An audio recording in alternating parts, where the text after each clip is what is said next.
welcome from me to everyone.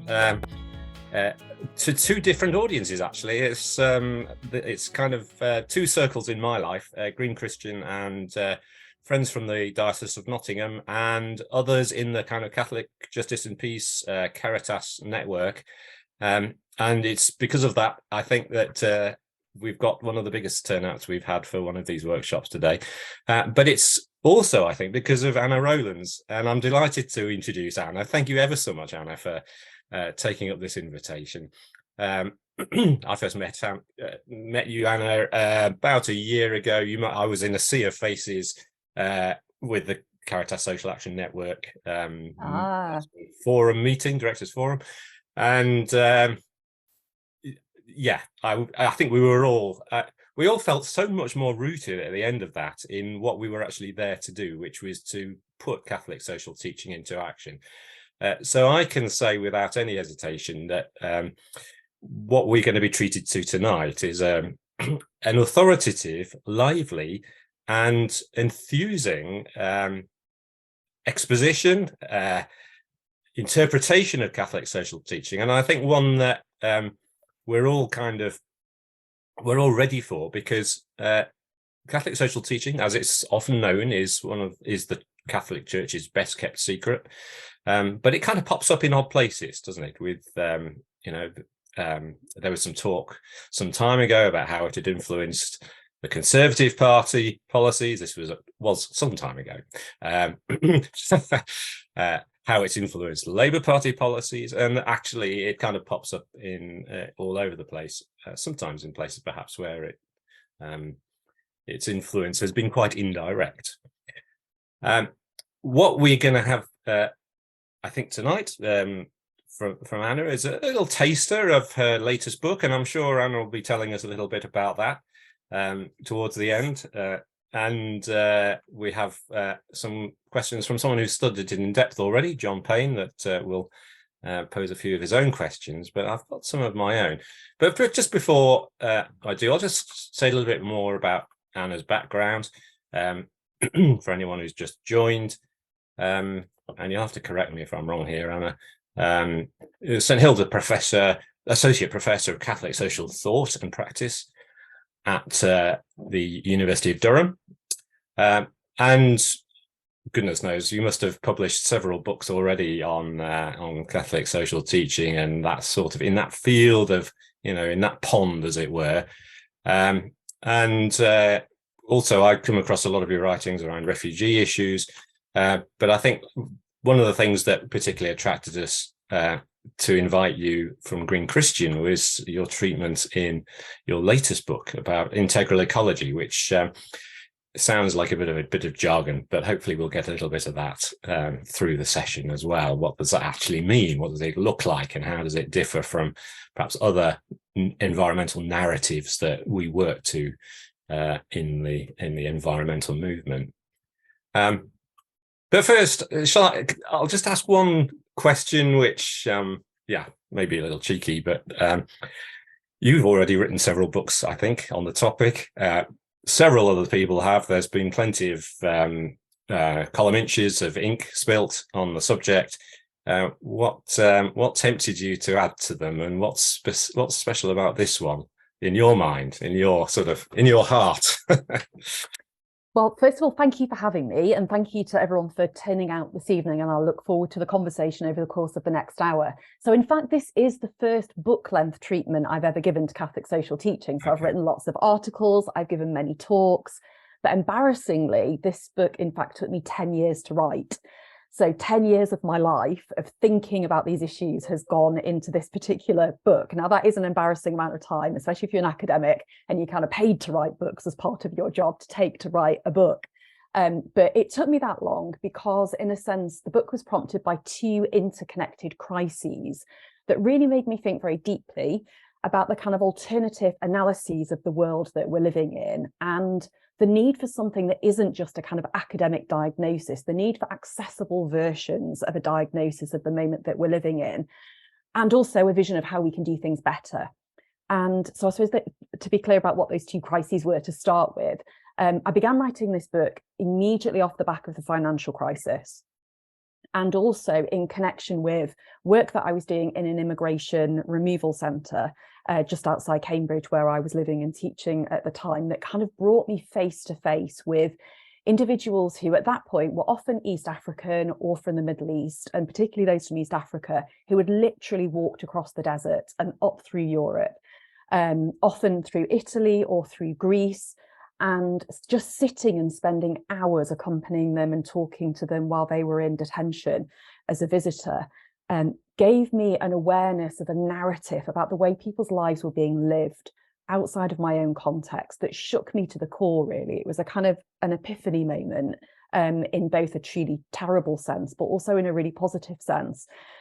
And that really opened my eyes to the fact that I felt that there was a whole model, a whole value system, and a whole structure in the way that we were living that had simply reached the end of its viable life. I don't think it ever really was viable, but it was showing itself in absolutely overt personal and structural signs to be a value system that could not hold.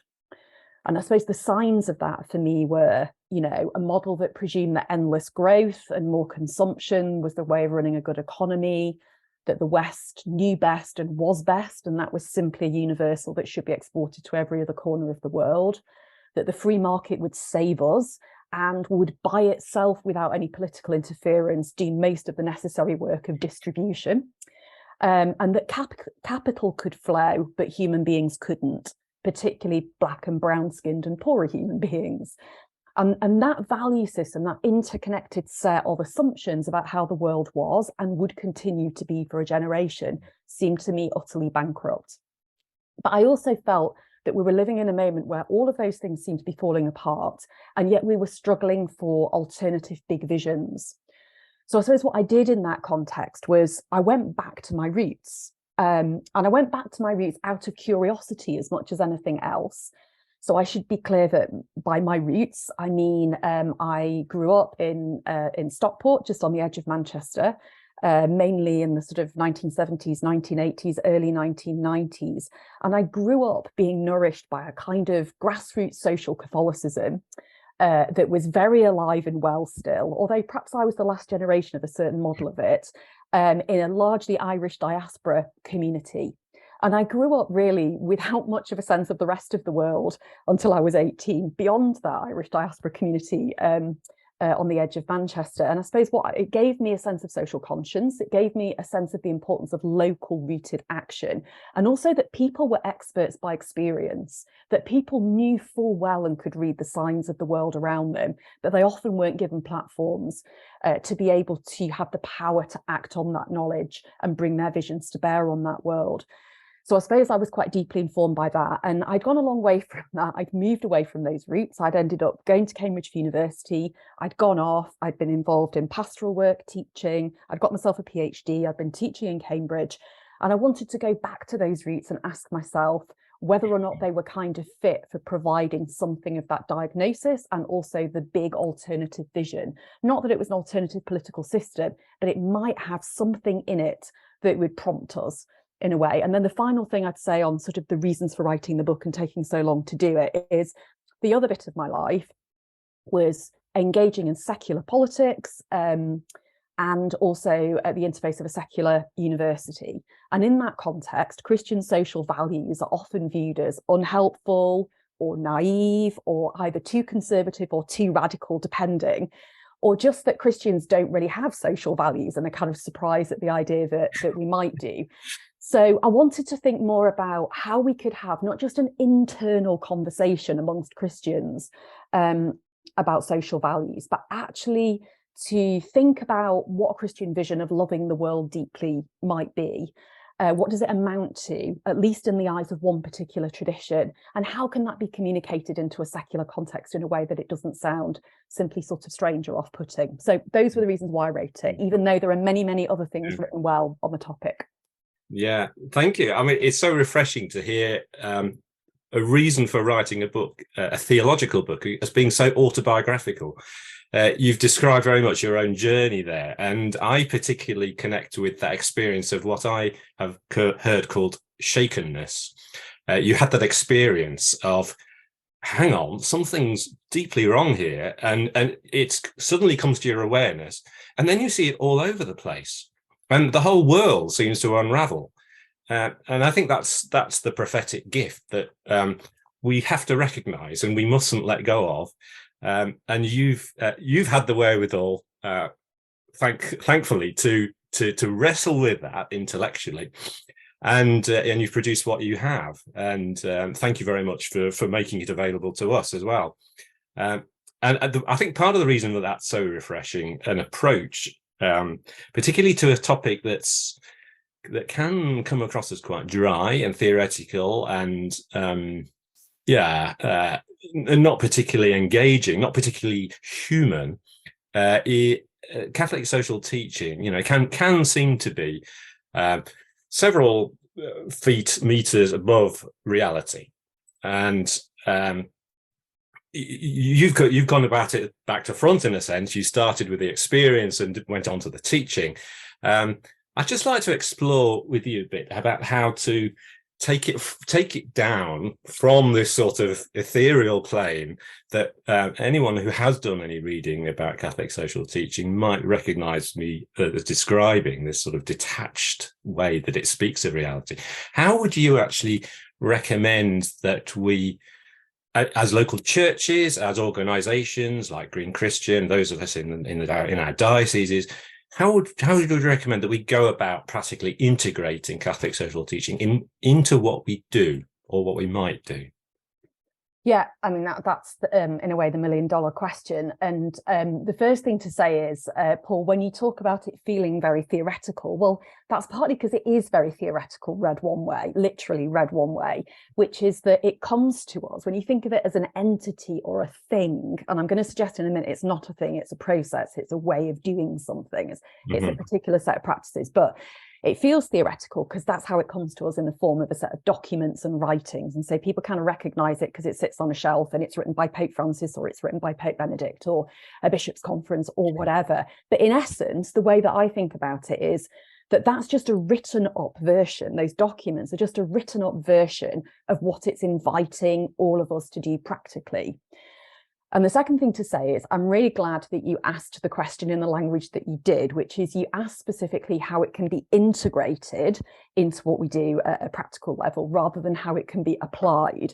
Because very often what people ask me is, well, how can I apply this? Now, that already is totally the wrong mindset, because it makes it sound like its primary existence is like a dusty set of text, that it's a theory and we've got to scratch our heads and read books and then work out how we put these awkward ideas from dusty volumes into practice.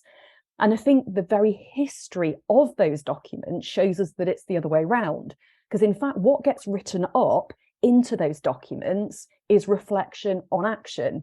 So the very first social encyclical that was written in 1891, Rerum Novarum, was effectively a write-up of papal reflection on radical action being taken by Cardinal Manning in the context of the dock workers' strike in London, by Bishop von Kettler in Germany trying to mediate industrial relations in that context and trying to reconcile interest, bring new forms of justice, and think again about what makes work, something so central to the Industrial Revolution and our modern lives, salaried work, what makes that humane? And there are loads of other examples as well. So we need to think of those dusty documents as an attempt to capture and historicize and think about the experiments that we start at grassroots level. And so Catholic social teaching, in a sense, meaningfully always begins at the level of practice. So I think integrating it, precisely not applying it, but integrating CST into what we do can mean several things. First of all, I think it's an invitation to ask us to stop and contemplate and try and understand the moment that we find ourselves in. We're time-bound creatures. We don't get to hover above history. We're born into a set moment. We don't choose the timing that we're born into, and we don't choose the moment of our death. That's the givenness of our lives. So if we're in the givenness of the time that we've got, in the places that we live in and work in, with the givenness of the other people in our own families and communities, how do we come to understand the moment that we're in? And we're asked by Catholic social teaching to think about particular angles to that question about what moment are we in. We're asked to focus on questions of where is there suffering in our context? Who is suffering? How and why? Where is there structural injustice? And what seem to be the causes of those structural injustices? Where is there violence and harm? And where is there just deep existential struggle? What are the causes of those things? So the question is really, how is the good that God intends for us in our lives, which is the divine intention? God intends that good things and not harm be done to us. So there's no divine intention that we suffer injustice and violence. So if God intends that good things, not harm, come to us, how is that divine intention being frustrated by our own human actions? So that's kind of the first sort of framing. And Gaudium et Spes, which is a document written as part of the meeting of the Second Vatican Council in the 1960s, basically says, its opening paragraph is, the joys and the sorrows of the people of our time are basically the joys and the sorrows of Christians, of the church. And it's the taking on of that feeling. Pope Francis talks about, have you been moved? You know, have you been moved to the very base of your being by the suffering of others? Have you allowed yourself to weep? And that's the kind of the first instinctive Catholic social teaching practice and response, is that seeking to understand the moment you're in with a priority for suffering, injustice, violence and struggle. The second question is then one of resistance and of that triumph of the good over all that harms. So how then can we set about together, because we can't do this alone, resisting those destructive forces that we've allowed ourselves to look at? And how then do we act for the opposite of those things, for love, for justice, for hospitality, and for human flourishing? And then I think that question of the knowledge that we have of where suffering, injustice, violence, and struggle is, we have to assume that knowledge is in our communities. It's at the heart of every street that makes up our neighborhood, every community that we're linked with through a kind of human chain of links across the globe. So Pope Francis has encouraged us to act locally, think locally, but also with a kind of focus on how we're connected to other localities in a global context. And I think if every community was busy through its own neighborhood, thinking about those questions together and discerning them, and assuming they have the expertise without reading newspaper headlines, without reading academic papers, to work out the basic shape of their world, then actually that's hugely empowering to imagine that we have that knowledge within our communities. But it's a question of forging those connections and breaking the isolation that prevents us often from thinking and from acting together. And then the final thing to say is that obviously, to then aid us in thinking about those questions, Catholic social teaching has got a set of key principles that sort of help us think positively about the goods that we're meant to uphold as Christians. And so what the documents, the dusty documents that are difficult to read and feel a bit like they hover at times, as you're saying, what they do is they remind us of the following key things, I would say. First of all, people before profit. So any context where profit is being put before human beings, that's a reversal of God's intention. Secondly, that the planet is a good for all. Thirdly, that access to basic goods is a human necessity for all, and it's a duty for all of us to make sure that's the case. That human dignity is a form of mutual entrustment. I'm entrusted with your dignity, you're entrusted with my dignity. That politics is meant to serve real goods and not just trade self-interests, and that life is about solidarity and mutual care, and that's a lifelong responsibility. So I think it offers us those basic sort of teachings as an orientation to help us think about what we already truly know if we reflect together on our lives. Yes, it's interesting that you go from, you end up with that, whereas often Catholic social teaching is presented as, well, it's really about these 10 principles, or, you know, there's these lists of principles, and it's kind of gets reduced somehow to you know, the excessive analysis, and broken up, therefore. And actually what I hear you saying is, it's almost what you're describing is like a narrative tradition of theology throughout the centuries of the church. And actually, although it appears to come from on high, it's actually the fruit of reflection of a whole society, of a whole a whole faith community. That's right. And actually, one of the phrases that you started out with was integral ecology. So that's a really good example of where, if you're looking at the tradition 100 years ago, nobody's talking about integral ecology. Now, technically, most of the things that we might think are important for preserving our common home and for fighting climate change and environmental degradation, most of those things are kind of there if you look carefully for them in the tradition, but they're not distilled into a clear kind of principle of care for our common home. And that principle of integral ecology, or care for our common home, takes really until the end of the pontificate of John Paul II. Really, Benedict starts being the real kind of environmental pope. And then Pope Francis has taken that on and wrote a whole encyclical on integral ecology. So what happens is, exactly as you're saying, there is a narrative tradition which is reflecting on what we are learning about being human in the world and the main ways in which we threaten that constantly. And the language of the principles is an attempt to kind of codify helpful phrases and helpful ways of thinking that enable us to think, oh yeah, people before profit, care for our common home, and those are kind of, they're claims of the tradition, but they're not a complete set formulated on day one of creation, and they just sort of hover above history for those who can sort of notice it, like cloud formation. The point is that they're a human attempt to find words and language that capture what we're learning about what's good for us and what's bad for us as human beings. And we're so generally bad at trying to learn how to live well together.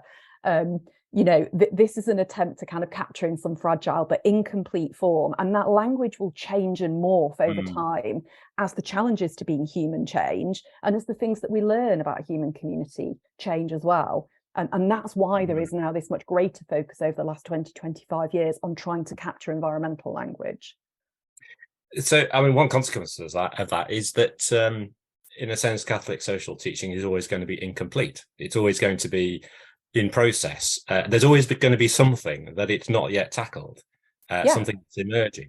So it's always going to have a blind spot, therefore, because society is always changing, and it kind of raises the question, which you might have thought about. What would you say is the biggest blind spot which it challenges us now in our society, in our, amongst right-thinking people, the biggest blind spot which it highlights for us as the churches seeking to be good in today's world? So that's a really interesting question. I mean, there is also a question which is a separate one about the blind spots within Catholic social teaching itself, but leaving that question aside, we may or may not come back to that one. But thinking about the kind of blind spots that it wants to kind of point out to a society, I would choose one that's about mindset and then one that's a kind of concrete thing. And I think the first thing to say is that very often what Catholic social teaching is trying to do is point out where our very way of looking at the world, of conceptualizing creation, is kind of off key, is out of tune. So one of the things that the tradition tries to do is look at this sort of storyline that society tells us across eras about what it means to be a human being, what the purpose of being human is in the world. So this is one of the reasons why it can't really be co-opted by the left wing or the right wing, or by populists or by fascists. All of those sort of political approaches to the world, it challenges. And it does that on the basis that none of them seem in the eyes of Catholic social teaching to grasp a really important theological principle, which is that Christians see the world as fundamentally gift. So everything comes to us as gift. We own and possess none of it. There might be ways in which we steward it, we work together within it, but all is gift, and it's non-possessive gift. That has crucial consequences for the way in which you then think about the environment. But anyway, all is gift. And secondly, everything has a purpose. So any political or economic or ecological storyline needs to be tested against that kind of revelation that all is gift and everything has purpose. So in a sense, I think one of the things CST is doing in the current moment is saying that we need to be clear that our relationship to the earth, to the created order, is as gift, and that we wish to save our common home, our climate system, the earth, for a purpose. So very often, I think, and I have a colleague in Durham who talks about this a lot as well, Carmody Gray, we have to be able to answer the question, why are we trying to save the planet? Why are we trying to save our ecosystem? And actually, sometimes we're so busy fighting to save the planet, we forget to ask that question of purpose. So we throw statistics at people and we simply tell them they must do this and it's really urgent, but we don't necessarily make a compelling case as to why. What kind of life beyond a climate crisis do we want? As human beings and within a planetary system, and we need to be more articulate about that. So I think one of the things that CST does is it challenges movements, including even the best of the green movement, to be more articulate about why climate change really matters and why we want to save our system.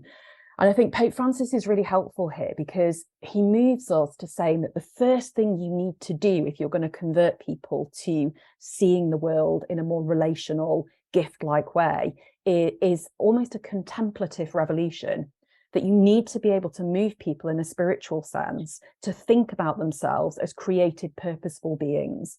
So he invites this sort of contemplative shift towards wonder and a capacity to engage the world in more than an instrumental way. So that's the mindset blind spot that I think he challenges us on. And then the second one's much more concrete. If that sounds a bit ethereal, hopefully this will sound a little bit less ethereal. One of the things that our society is very unwilling to do is fundamentally rethink our economic system. Yeah. So, you know, much of our thinking is rearranging deck chairs on Titanic kind of mentality. And the Catholic social teaching tradition asks us to be willing to start again in thinking about the distribution of economic goods, who gets access to those goods, and how those goods should be used. And Catholic social teaching has a not very easy on the ear principle, which it calls the universal destination of goods. Now, that's a very complex way of saying something, in fact, very simple, which is this: the goods of the world, the goods of the earth, are meant to meet the needs of all people. So we live, from a theological point of view, we live in a world of abundance, not of scarcity. And technically, the goods of the world are sufficient to meet the needs of all people. But somehow, in a world of abundance, we have ourselves managed to manufacture scarcity. And we've done that through overconsumption and the consolidation of wealth in the hands of the few and not the many. And through the history of colonialism, and that, you know, we know the ways in which we have skewed the economic order.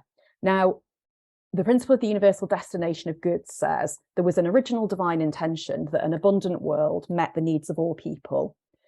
Human history has managed to kind of make a mess of that. So one of the things that we're called to do through Catholic social teaching is move back towards, as a destination, the universal destination of goods, so that we learn to share the resources of the world with a preference for the poorest and the most marginalized, and to reset the economic order in that light. Now, that is a massive ask, but it's an entirely concrete ask. When I am interviewed by journalists about Catholic social teaching, and I try and explain the universal destination of goods, this is the point where most journalists will say to me, oh, see, we knew it, the Pope's a communist. So basically you're just saying that the Pope's a Marxist. There is no liberal secular register to digest what is meant by the goods of the earth are meant to meet the needs of all people. It just is not understood. It's not comprehended, because it's not just a sort of rights-based articulation, but it's not communist. It's not, you know, it is its own kind of biblical revelation. And they don't really realize that that has a biblical sort of rooting to it. It's in Genesis, it's in the Psalms. The earth is the Lord's and everything within it. So that concrete need to really think radically again about the economic system is a totally concrete call, and we have a major blind spot on that. Yeah, it's easier to contemplate the end of the world than the end of economic growth. And I'm particularly grateful for you. I hadn't put together, strangely, even though I've read Laudato Si a couple of times, the issue of having a relationship with creation as being mediated by contemplation, and that's why he puts it as kind of the final flourish of Laudato Si. So contemplation as being an essential practice, I think, for any environmentalist, really. If we're going to be honest, right. if we're going to be whole people doing what we are passionate about, contemplation has to be at the heart of it. It's not just a sort of a nice thing to do when you've got a moment, a little bit of private bliss. It's very public. It's a very public service. Another thing that, I mean, he talks about technocratic paradigm as being kind of, I guess, as being counterpoint to the relationship, the contemplative relationship, the complete opposite, the technocratic paradigm that kind of rules, particularly our economic system. Everything's determined by numbers and calculus. But another way that relationship breaks down in our society, and we've seen this around Brexit, for instance. We see it, I'm just appalled by, for instance, hearing, I never knew about Andrew Tate, for instance, but just the sheer sort of violence, there's no better word, of relationship that's going on in that sort of mindset that's infiltrating into society. There's this sense of disconnection, and this is what Francis picked up in Fratelli Tutti, of course, which you seem to have been quite involved in, actually. And so I'd just like to explore this sort of, particularly around the reforming of relationships, and taking Brexit as an example, as a sort of case study. So a lot of people seem to have given up on, the slogan then was take back control of the economy. There was a sense that people were out of control, that they'd lost, there was a kind of panic tone to that. But we seem to have given up on that now. Have we got back control? Certainly doesn't feel like it at the moment, if you look at the news. But actually,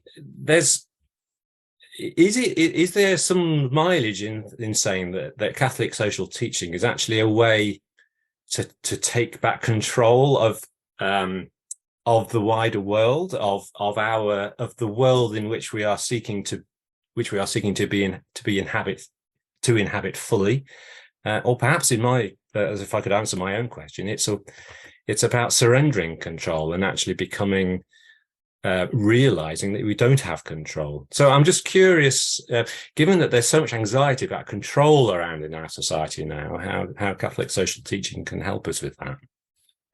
Yeah, so I suppose there's different ways of thinking about that question. So the first thing I should own up to is the fact that I'm nervous about language of taking back control. Yes. I don't see it as very theologically resonant language. It leaves me quite theologically cold. And it did in relation to Brexit, it does in relation to migration. And even if we're trying to use it for an ethical purpose of thinking, right, what we need to do is we need to move away from this technocratic paradigm where seemingly structures and anonymous systems rule our lives and determine everything. And we need to rehumanize everything by saying we're in control, not the anonymous system, not the markets. I just still think it's the wrong language. And I think Francis's contemplative turn helps us there because, again, it helps us to start with non-possessive language, which doesn't mean passive language. But I would like us to find non-possessive language. This is not about sovereign selves battling the world for more and more control. This is about finding ways to accept that we are not completely sovereign in relation to our own lives, that we need to be decentered from notions of the totally in control, self-possessing being. That's the root of modernity that leaves us really isolated beings. And the truth is that so many things happen to us in our lives that show that we are not in control of them, from birth to death to most of the significant rituals and events of our lives along the way. I just don't see it as helpful language. But there's another part to your question, which is how do we not let these anonymizing, very powerful controlling forces dictate the way in which our life moves? How do we get an economy that serves us, not us it, which is the Catholic social teaching, people before profit? We know that wealth doesn't really trickle down. So how do we challenge those systems and structures? So how do we intentionally, I think the question is, how do we together as lots of non-sovereign selves, completely interrelated to each other. How do we intentionally manage our economies for achieving lasting human goods? And what do we think those lasting human goods are? Now, there are some really no-brainer, obvious answers to that. We need an adequate food supply. Global hunger is a massive and rising issue. There is a global street homelessness crisis. We need decent, affordable housing. That's a global issue. We need meaningful work that is rewarding and pays properly. You know, people don't just want work. They want work that feels meaningful and productive to them, because otherwise they feel completely disconnected from what they're doing. We need education and health for all. So these are lasting basic human goods that we know that we need. And beyond that, there's a whole lot of debatable other goods that we have to kind of work out in a plural society, which things are really good for us. Maybe some things we think are good for us, but it turns out maybe we misrecognize them. But that's the human struggle to work out together what the things are that truly enable us to thrive. So I suppose I'm with Pope Francis, that it's our vision and our mentality and our mindset that we need to change before we really will see the economy in a different and a more humane way. And I think almost we're in a moment where we need to row back from the take control language on all fronts to be able to see what opens up in that space when we don't allow ourselves to go near that language and be tempted to do so. Yeah. I guess one result of it, one implication of it is tribalism, isn't it? You know, and you've already referred to the fact that Catholic social teaching, if used properly, and I guess it has been misused as well, actually gets us beyond the dualities of left and right, and it gets us to a more expansive and more generous and a place of greater potential. Yeah, absolutely. I mean, the other thing, just to say finally on all that, is, you know, one of the things I've become more convinced by the older I get, and the more boring I get, is that any of the most important goods that we want for ourselves in our life are not things we can achieve on our own. They happen to all be things that we can only achieve with other human beings, with other people together in good quality relationships. And the big question is, how do we sort of have a relational revolution where we're able to recognize our interdependence with each other for achieving those goods? And that has to put us in a much more cooperative relational mindset for thinking about what we want to achieve politically and economically. And we're so locked into a kind of liberalist modernity mindset where it's the striving, self-seeking individual who will secure, you know, achieving the heights of the mountain and look down on the people who are at the lower slopes. And that, you know, that mindset we really have to realize is fairly morally bankrupt when we look at the reality of the things that we most want for ourselves in our lives and how in fact we secure them.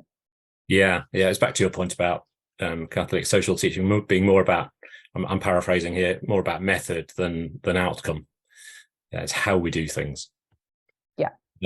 Just one other question from me, and then we'll open it out firstly to John Payne, but then to everybody. So please do, everyone, as you have already begun, start posing questions to yourself and to Anna as well in the chat, and we'll sort of gather them together. But one from me finally, and you will get a chance to tell us a bit more about your book at the end, actually, and how to get hold of it. It was published just over a year ago, I gather. Is there anything that's happened since then that you kind of wish, well, if I'd known that, I would have put that in, or I'd have dealt with that, or I'd have tackled that? What's the sort of latest thing that's come along that, you know, is the kind of the next task for you, for your next book? Oh, well, there is a next book, which is called How to Love the World. And it's looking at all the reasons that we might be very despondent and very depressed, and find reasons to doubt that loving the world is the task that we're called to. So it's looking at resources from three women philosophers, Simone Weil, Hannah Arendt and Gillian Rose, for a kind of politics of mourning that brings us to hope.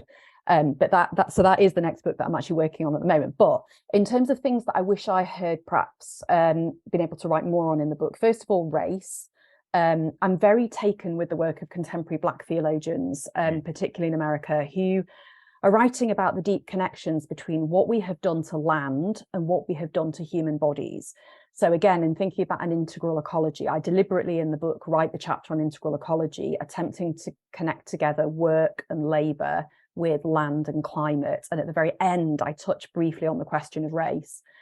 And I do think that the history of colonialism and the history of racism is deeply connected to our economic systems in more than a superficial way, and is deeply connected to what we've done to the earth. And I wish I had had more space to make some of those connections, that what we're willing to do to land, we're willing to do to human bodies and vice versa. Because I think we won't get to the heart of the ecological crisis unless we're able to see the connections between our political systems, our economic systems, and our climate systems. And in fact, you know, one of the things that we've seen on the global stage over the last 2 years is the intensification in particular countries of overlapping crises between political, economic, and ecological crises simultaneously happening. So Pakistan last year, you know, would be a good example of that. I was able to talk a bit about refugees and migration in one chapter, but again, we're facing intensified humanitarian crises that's only likely to increase in the coming years, and also kind of increased global democratic erosion and the politics of populism. And one of the things that intrigues and worries me is just how bound up religion is with populism, and how we take account of that and understand how that's happened. So I wish I could have written more on the kind of erosion of democratic life and the connections between religion and populism. And I wish I had more space to make the connections between kind of economy, land and bodies. Yeah. Well, that's work that and it certainly works. Certainly the whole question of race and climate is, there's a lot of soul searching going on in the environmental movement. We saw it, I think Extinction Rebellion were amongst the first people to struggle with it, and actually it causes a lot of discomfort amongst white people, and I imagine inevitably that you'll be raising some things that will cause some hackles to rise. And I think unfortunately that's what our history as a colonial nation deals to us.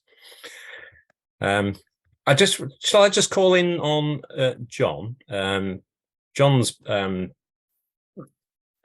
comes from a different religious tradition, and it's good to have somebody coming from your background, John, reading with fresh eyes Anna's book. And there's some questions that you kind of raised in your own reading that you might want to put to Anna. Yes, I mean, I have to say, Anna, I found it both fascinating and inspiring to read your book. There are some wonderful passages for reflection and thought, but unfortunately I read it in Kindle, and I realized that I need to get a paperback or a hardback copy, just because it's a more reflective and helpful way of reading. But I also found it fascinating in the sense that as a non-Catholic, a lot of the history, the background isn't known to me, and I found it very interesting as well. So thank you. I had all manner of questions. Paul, I think, will have to cut me off because there are also lots of questions developing on the chat. So Paul, just intervene when you want to. But one question I had, Anna, was that some of your book is talking about the concept of the common good, and you refer to that being rejected by the political left over the last century as an inherently conservative notion. And I just wonder, why should that be? And can you say a little bit more about that? Yes, so there are sections of Catholic social teaching that the left absolutely has owned. So things like the living wage have their origins partly in Catholic social teaching, and were obviously through the trade union movement, there were big connections there. So there are all sorts of ways in which the left and Catholic social teaching are quite natural bedfellows, and that relationship has been very fruitful. What I meant when I was saying in the book that the political left have often been quite nervous of the idea of the common good is that I think the left, and not without reason, have been concerned about about the moral performance or the actual history of how the idea has been put to use and by who, and who is attracted to it. So I think that the left has often, and I'm thinking about the more kind of radical left here, has often thought that the idea of a singularly framed good, the idea of the common good as opposed to many common goods, has tended to be used in such a way that it's limited revolutionary action, and to prevent an agenda for radical social change rather than sort of gradually reformist, very mediatory social change. And they would point particularly to the use of common good ideas in relation to questions of women's rights in the domestic and workplace settings. And so I think their feeling is that often it's invoked by people for a more gradualist, more mediated, more reformist agenda, and is used to prevent really radical change. So that's one of the reasons why later in the book, it's really interesting to me to see movements, and I talk about the Podemos movement in Spain in the book a little, why open populist movements of the left have been reclaiming something of common good language, but they're using it in a slightly different way. So it's a horizon idea towards which we move through struggle and through solidarity. So there's a reclaiming of it on the left, but they're recasting it, and they're a bit with gloves on about it because they're worried about the way in which it's often been used for more conservative, limiting change purposes in history. Yeah, thank you. Another question, and maybe, Paul, we should just keep this to two so that there's more opportunity for our audience. You referred to there being at one point you say there's no viable definition of there being a global common good. Could you say a little bit more about that and your views on it? Yes, I should probably clarify that a little. What I do believe, personally speaking, is that there are certain global common goods in the plural, our climate system being the most obvious perhaps of those. So there are particular global common goods that transcend national borders and local decisions and needs. And, quite simply, they are the goods that are the air we breathe, including the air we breathe.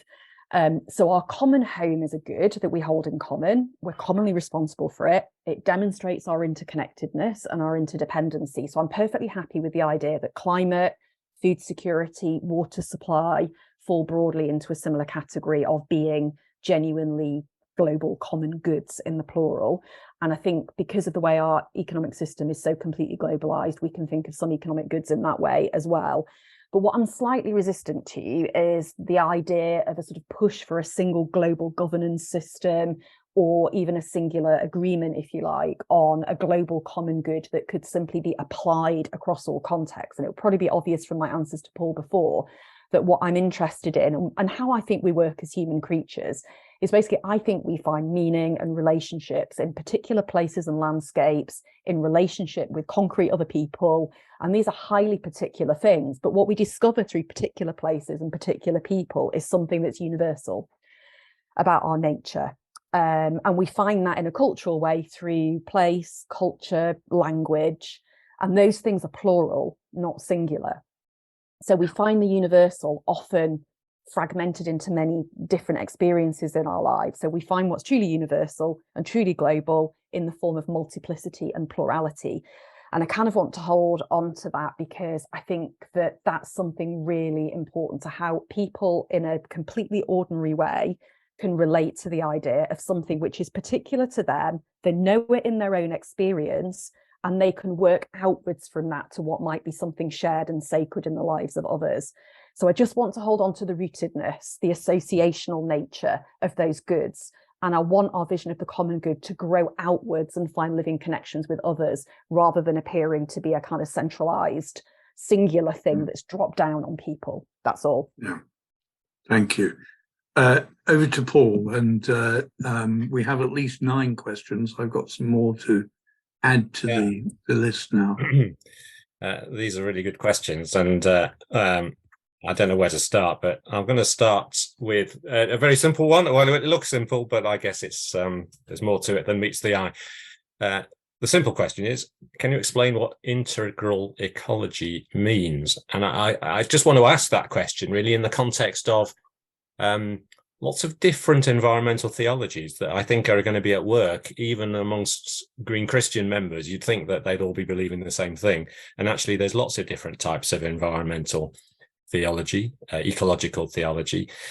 What's distinctive about integral ecology that we need to take notice of, as it's a new term? Yeah, so in Laudato Si, Pope Francis gives some examples of what he sees as a kind of ecological ethic gone wrong. So he sees gated green spaces in cities, or developments that are kind of very middle class green spaces, as being precisely not versions of what he would see as an integral ecology. So what he wants is a vision of the created order with the human. So you need to think that this is about integrating different things and holding them in a single cosmology and seeing everything as interconnected and related, such that the flourishing of one is dependent on the flourishing of the other. So there is a created sphere of creatures, of planetary life, and within that there is human life, and these things are mutually dependent upon each other. If you're going to have the flourishing of the wider environment, you have to have the flourishing of creaturely life, human and non-human creaturely life within that. And there are certain things that we know about what enables human beings to flourish, including our spiritual dimension. So part of a vision of integral ecology is a kind of spiritual and contemplative part of the human being, and its relationship of wonder and awe to the created world, as well as the fact that the created world is there not just for us to gawp at in wonder, but also it's there to actually nourish us and to meet our needs, hence the universal destination of good stuff as well.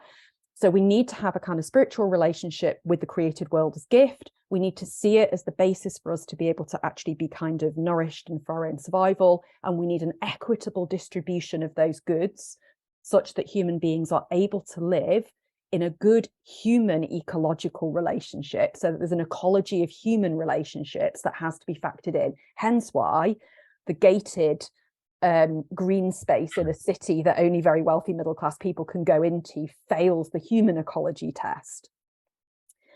So it's created earth and order, other creatures, human creatures, all held in a relationship of mutual interdependence and created goodness. But then zooming in on the kind of human dimension, it's accepting the spiritual dimension that we're all gift to each other. And it's also accepting that a human ecology is a question of how do we live well with each other in that created order. And that means just economic exchanges. It means a fair distribution of goods across the world. And it also means being able to strive together to achieve basic human and political goods in a system that allows us to have fair representation and to be able to affect change in the world that we live in, and to receive and relate to each other across differences of culture and language as gift, and that we're incomplete within that human ecology without encounter across cultures and languages, which is why migration is also part of that vision of integral human development. Now, what Pope Francis actually says is he sets out the vision of the common home and why we should care about the common home in Laudato Si. And then Fratelli Tutti is how do we live together well in the common home? So Fratelli Tutti is addressing the human to human dimensions of living well together. So human ecology within a wider planetary ecology that he sets out in Laudato Si. And Laudato Si, he says, is not an environmental encyclical.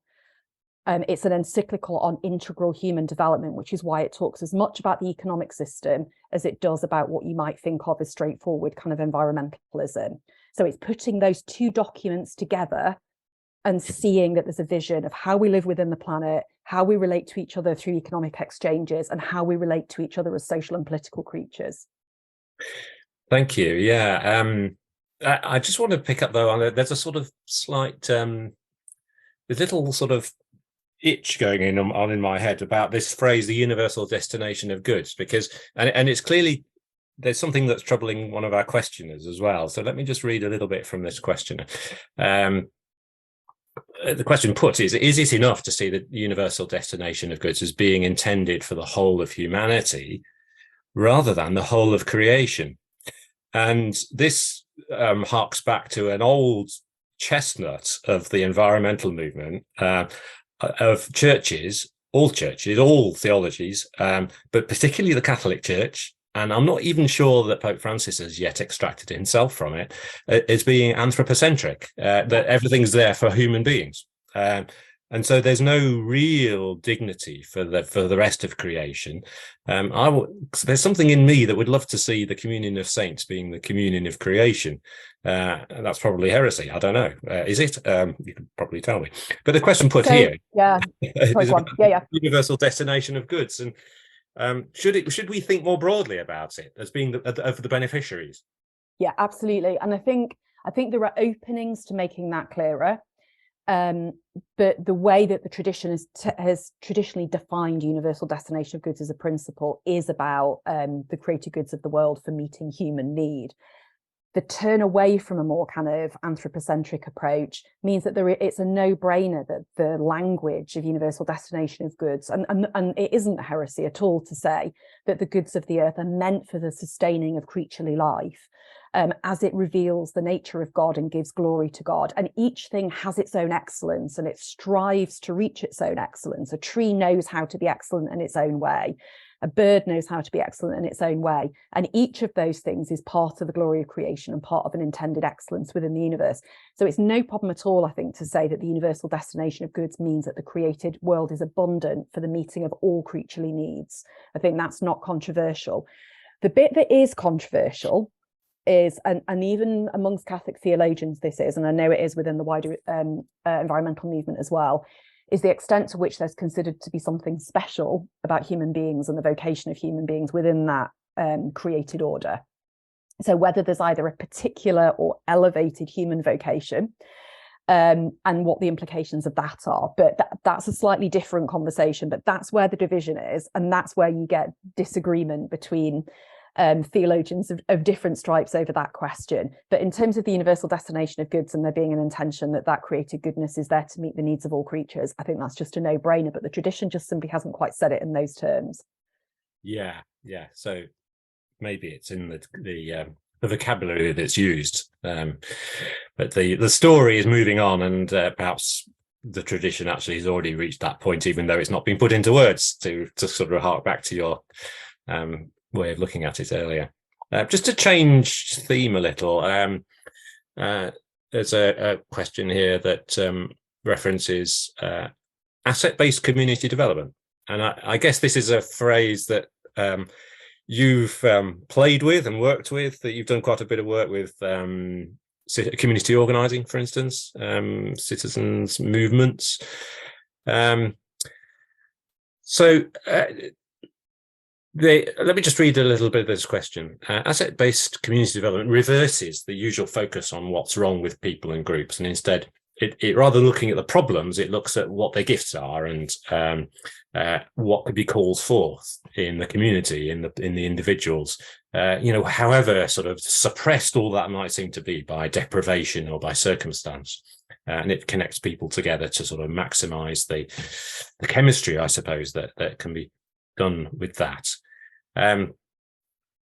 Do you find that a useful tool in your own practice as someone who's a theologian, and as something that you'd recommend to people, whether they're environmentalists or social practitioners, or your take on asset-based community development as being a kind of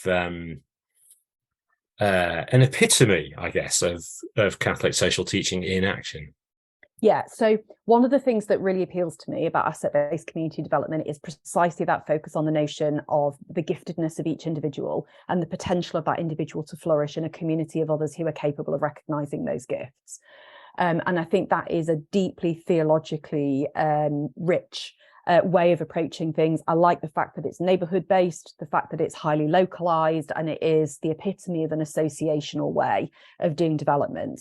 Now, my sort of controversial take would be that I think we need all the movements we can possibly get, possibly in a slightly anarchic form, that are like eating at the problem from different angles and perspectives. So we absolutely need asset-based community development. I also think we need initiatives that are about dealing with particular structures and trying to take those structures on. which asset-based community development isn't doing in quite that way. So to my mind, we need like a plurality, and possibly even a slightly anarchic plurality of social movements that are capable of manifesting alternative logics to the dominant one that makes policy and that attempts to shape our lives. And asset-based community development absolutely has a place in that. I just think it's not the only way of doing things. I think it's a both and. Yeah. Thanks very much. We might come back to that. I mean, I just at the other end of the scale, you talked about what happens at a very local level, which asset-based community development is very much about. It's a question here I want to pull out about at a global scale. I can't remember if you mentioned, if you referenced this or not, but it comes in the question. I would be interested in your thoughts, because so many of the decisions we have to make have to be made by globally competent bodies, you know, COP summits and you name it. So would a world democratic parliament allow for that sort of the domestication, as it's put here, of the international order to tackle global problems? So, you know, actually give us the competence as a species to get on top of climate change, global law, peace, nuclear disarmament, and all of that, or is that a hiding to nothing? I mean, where would you, what would you see coming out of? I'm not sure that any Catholic social teaching has talked about a global parliament, but what hints can we get from that? Well, so the Pope who was writing social teaching, who was most keen on ideas of experimenting with new forms of global governance, was Pope Benedict, ironically. Right. Yeah, he was, and he wrote about this partly. He was convinced that in order to deal with humanitarian situations around migration, we needed levels of global cooperation, which were not really happening by allowing this to sort of sit in bilateral or other relationships between nation states. And he didn't see the UN as really achieving this, etc. So he thought there needed to be global bodies for dealing with some kind of global economic questions, and also for dealing with migration issues and humanitarian situations. Pope Francis has sort of mentioned it occasionally, but he hasn't mentioned it with the same vociferous force that Benedict did. And Benedict wrote about it in Caritas in Veritate, so it is in a social encyclical, the global governance stuff. So that's more like the official tradition answer. And there's lots about the strengths and weaknesses of already existing forms of global governance mechanisms, including environmental stuff and environmental taxes organised globally, and etc. And UN bodies. There's lots of kind of helpful critique of those, like constructive critique in the social encyclicals. I personally am a bit torn for the reasons that I was sort of alluding to in my answer to John's question about how successful things like a global parliament would be. So I'm all for any form of interaction and genuine exchange that helps us negotiate real goods between cultures and that has genuine intercultural dialogue and sensitivity to it. My worry is two things. One is the extent to which there really would be genuine intercultural sensitivity in those kind of negotiating mechanisms, and that they just become another way of playing out global power dynamics that are not very healthy, and of some cultures being able to dominate others, etc. And so there's just the dynamics of getting that right worry me. And the second is the principle of subsidiarity in Catholic social teaching, which says that generally the closer the level of decision making is to the people whose lives are most affected by that, the less likely that power is to be used over people rather than kind of really enabling power. Now, that doesn't always just mean localism. It's sort of misunderstood sometimes as just meaning localism. But it might mean, for example, that what's more effective are new forms of regional cooperation that allow for diversity of responses. And in my own field of migration studies, this is really key. If you went back and you tried to renegotiate globally the refugee protocols from the 1960s, you would not get global agreement to even what's already enshrined and not really honoured in our current protocols. So there's a danger that we might actually end up with kind of regressive measures in trying to renegotiate things at a global level from where we are now. And I think migration would be one example of the possibility of that. Whereas if you could get regional cooperation on set things that allow for a better sharing of refugee flows, of common action, you can do that using incentives. So a bit like the asset-based community development thing of where can you recognise common, where can you recognise gift, where can you recognise things that you might actually have mutual interest in? You might be able to go beyond, say, where the current refugee protocols are by allowing two regions independently to cooperate on better forms of exchange. So I would rather see us experimenting with forms of regionalism than I would with trying to kind of create some imagined sort of global parliament system, not because I'm inherently against it. I'm just worried about how power will really work in that setting and how cultural difference will really play its way out. But I'm happy to be convinced by others.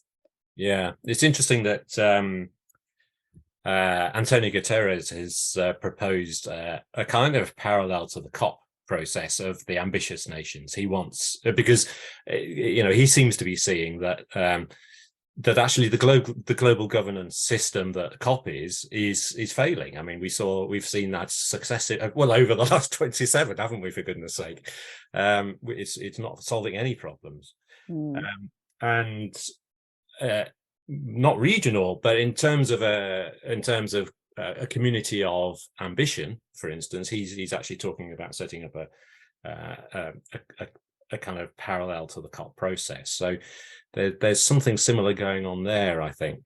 I mean, just a little question of my own though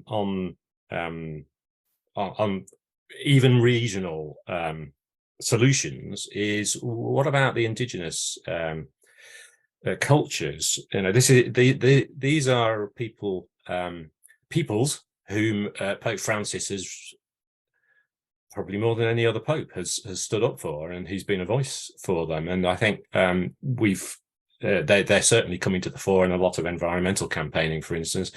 We're seeing a turn towards the wisdom that comes from traditions that haven't been affected by modernism.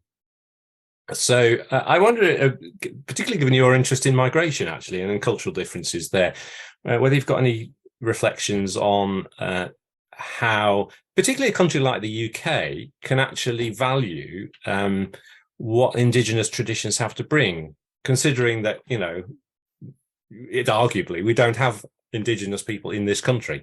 Well, whatever, whoever this country is. Do you know what I mean? Yeah. I mean, there is a fundamentally different mindset that, I mean, you're absolutely right. Pope Francis has basically attempted to raise up the voices of indigenous communities globally and argue that they do not suffer from the same lacunae and disconnect and separation and almost disembodiment that Western cultures do, and that allowed them precisely, this is back to the bodies land connection, that allowed us to do to land and bodies what we did, because you've got to become almost kind of detached in a way from something you view as inert or backward or less than human in order to kind of do what you do and not have a conscience about that or not worry too much about it. And I think he's attempted to raise up these voices to argue that this is where we will get that contemplative turn. This is where we will overcome that split between kind of body and soul, body and land. And it's a conversion out of our own mindsets, a confrontation with worldviews that are different from our own, that provide us with that shakenness that you were talking about at the beginning, that confront us with the fact that ours is not the only way of seeing the world, and that there might be things wrong with a Western mindset, which has been, it's certainly I'm 47, but in my childhood, there was nothing in my education that prepared me for the idea that our worldview wasn't just going to triumph over the rest of the world and this was the natural progress of history. So, the notion that we might have something to learn from indigenous peoples and that the Pope raises this up, this is major and really still very sort of new in terms of a sort of UK mentality. And I think we're way off at a more mainstream level being able to take that on board.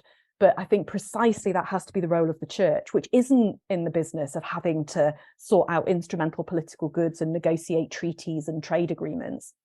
The point is that the church has a certain kind of freedom, and it has to have the confidence to claim that freedom. And in my experience of working with national level bishops' conferences, etc., one of the real problems is the timidity of the church to claim its own freedom. It imagines it's only got so much social influence or so much power. And in terms of kind of wider cultural credibility, because of things like the abuse crisis, of course, that's true. We've got not a shred of cultural credibility. The we, I mean, is the Catholic Church in this instance. But that doesn't matter, because we still have a mandate and a duty to proclaim the gospel no matter.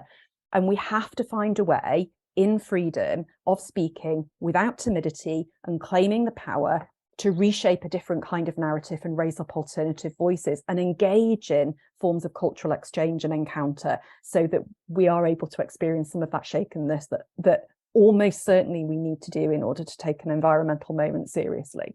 We can't work out of a Western philosophical mindset to develop the kind of ecological sensitivity that we need to. We simply don't alone, not saying we don't have anything, but alone we do not have the resources to do that in the time that we have available. Yeah. The time that we have available, well, we've got, not talking about this session, we've still got, can you keep going for another 20 minutes? You're giving us so much good stuff. I've got to have my tea in 10 minutes. Have you? Oh, 10 minutes. Right. Okay. In that case, we mustn't keep you from that. But I just wanted to pick up on that theme of the time we had available, because there was a question which I've spotted earlier. Here we go. David's talking about the kind of the sense of panic. How should we get from here? And this may be a good question to kind of draw to a close on. How do we get from here to where we should be? There's an urgency about this, and as we see the present system failing. And yeah, I mean, there are none so blind that don't want to see, of course, but you know, we've talked about that moment when you see, you know, the scales fall from your eyes. So there's an urgency about this, but as we see the present system failing, but there's a lack of practical agendas or priorities to make change happen. How do we influence a political system which is so completely modernist, you know, so compromised and bought in, locked in, and in a panic over its increasingly obvious failure? And I suppose the question this is asking for me, maybe asking something slightly different to you, but is how do we pull an agenda out of this across a whole society? Well, I mean, one answer to that is that I can't possibly answer that alone, and that's not. I mean, quite genuinely, that's woven into the very kind of theology and worldview that I've been trying to talk about for the last hour, which is the sense of burden on us as individuals to imagine that we have to concoct in our heads an entirely alternative system and a plan of action and bring about global change or national change. The responsibility of that is overwhelming. That's unbearable as a generational responsibility, almost, let alone carrying it as individuals. So the first thing we need to do is kind of break the isolation of imagining that we have to answer that alone, whether it's me or anybody else. Secondly, that what we have to do is learn how to trust and relate to each other so that we come up with solutions together that are genuinely a kind of form of collective wisdom.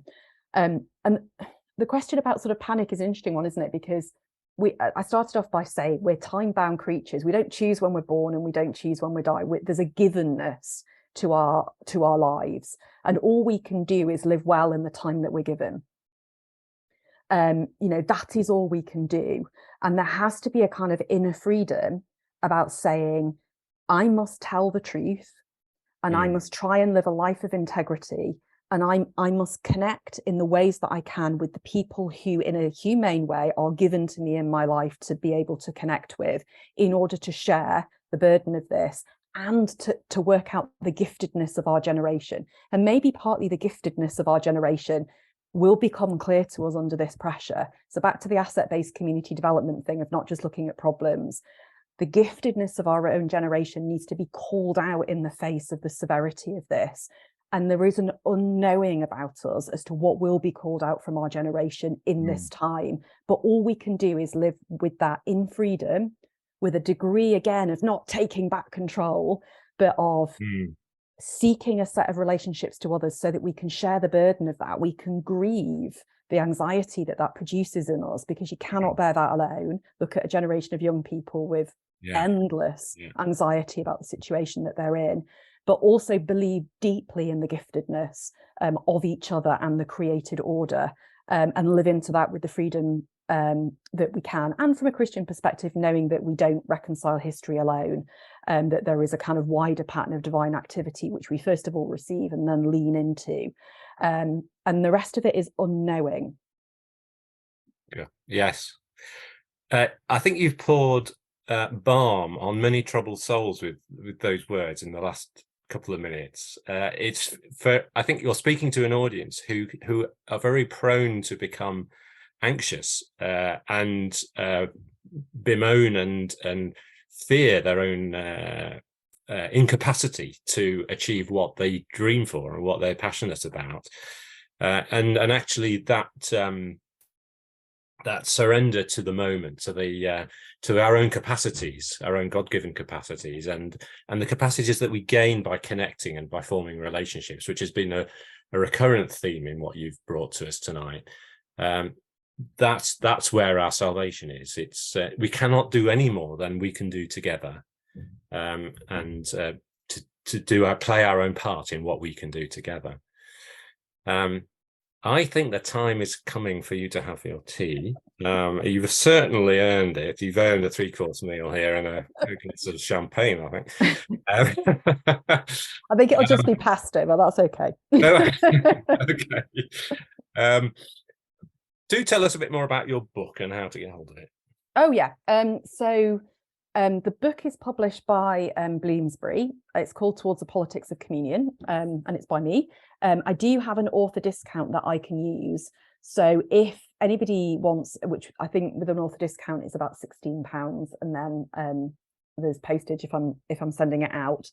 Bloomsbury on their site do sometimes have a discount as well. So if anybody wants to order a copy, then and they want the author discount, then they can let me know and just email me. I'm happy for my email, my Durham email, to be sent around to people if they wish to order a copy. So yeah.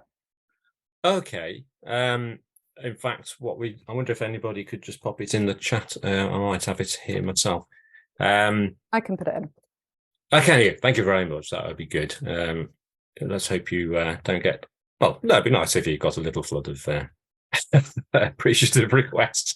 Thanks very much, Anne. So, Anna, thank you. I knew this would be worth coming to. It always is to hear you, and you've given us an enormous amount to think about. I've only asked about a quarter of the questions that have come through. There are plenty more that people won't have had a chance to type out. I certainly look forward to reading your next book, and I think many of us hopefully will be tempted to find out more from what you've already written. So can I, on behalf of all of us here and on behalf of the organisers of Green Christian of this workshop, give you our sincere thanks for your time tonight.